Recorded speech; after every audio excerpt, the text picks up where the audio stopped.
Two of wands. अगर हम इस कार्ड की बात करें और आप ध्यान से अगर इसकी पिक्चर देखें तो एक आदमी खड़ा है जिसके हाथ में एक डंडा है जिसको हम कह रहे हैं कि एक वॉन्ड है, और जो दूसरा डंडा है या वॉन्ड है वो दीवार के साथ फिक्स किया हुआ है, बांधा हुआ है, अच्छे से स्टेबल है। तो इसका मतलब ये है कि एक फिक्स चीज़ तो उसके पास है, मतलब एक स्टेबल सोर्स ऑफ इनकम उसके पास है, दूसरे सोर्स ऑफ इनकम पे वो काम कर रहा है और वो सामने देख रहा है, इसका मतलब तीसरे सोर्स ऑफ इनकम के बारे में वो सोच रहा है। अब अगर आप अपने क्वेरेंट को ये कार्ड आता है तो आप पूछ सकते हैं, बोल सकते हैं कि you will have multiple source of income. अब क्योंकि वो आदमी सामने की तरफ देख रहा है तो ये कम्युनिकेशन का कार्ड भी है। तो अगर कोई ये कहता है कि मेरा फ्रेंड वापस आएगा तो यू कैन से येस। कोई पूछे जॉब की कॉल आएगी, you can say yes.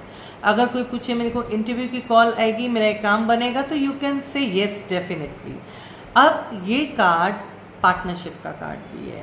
Partnership का कार्ड ऐसे है कि अब जो भी दो पार्टनरशिप होंगे, जो भी दो पार्टनर्स होंगे, उनका way of thinking, way of working और उनका वे ऑफ एक्शन एक जैसा होगा तो उनकी पार्टनरशिप बहुत अच्छी चलेगी। अगर ये किसी रिलेशनशिप में, किसी शादी के लिए रिलेशनशिप में भी अगर ये कार्ड आता है तो भी ये येस कार्ड है। उनकी भी लड़का लड़की की भी पार्टनरशिप अच्छी चलेगी, उनके व्यूज़ एक जैसे होंगे।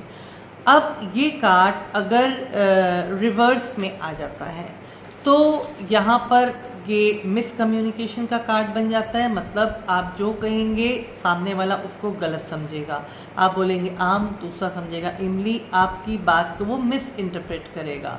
और जहाँ तक पार्टनरशिप की बात है, अगर ये कार्ड रिवर्स में आ जाता है तो पार्टनरशिप के लिए बिग नो, क्योंकि दोनों पार्टनर्स के व्यूज़ नहीं मिलेंगे, दोनों पार्टनर्स का way of working, way of action, way of thinking बिल्कुल अलग होगा।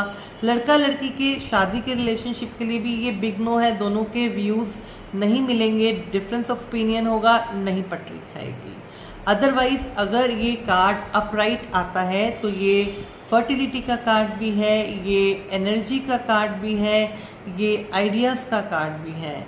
और ये कार्ड अगर आता है तो आपके क्वेरेंट के पास आइडियाज़ हैं, उसके पास फिक्स सोर्स ऑफ इनकम भी है और उस दूसरी पे वो काम भी कर रहा है, मतलब मल्टीपल सोर्स ऑफ इनकम है।